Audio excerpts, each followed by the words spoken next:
I honestly expected myself to retire with the federal workforce. Until recently, 27-year-old Jordan Solis was employed with the Internal Revenue Service. When he heard the program he worked for would be eliminated, he decided to bow out. He's one of the roughly 75,000 federal workers who have accepted President Donald Trump's deferred buyout program, according to the U.S. Office of Personnel Management.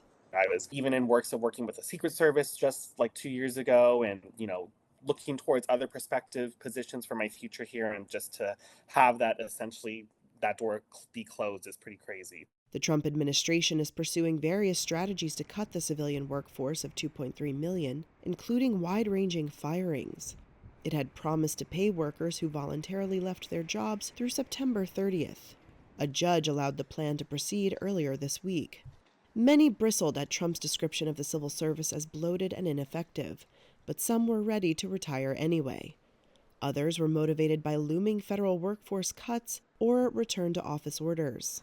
We're really trying to figure out, are we going to have to sell our house? Konstantin Kyriakou, who works for the Department of State, had planned to take the buyout after his family moved away from D.C.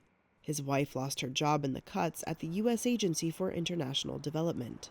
And I live in Virginia Beach, Virginia. It's about a 3.5, 4 hour drive from my home office. We have 3 young girls. My wife's once again unemployed. So for us to just uproot and move back to the Northern Virginia or DC area isn't really in the cards for us.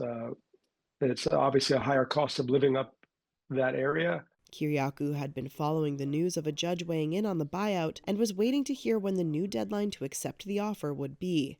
Then late Wednesday, he received an email saying the deadline had already passed. He's holding out hope he will still get a chance to participate.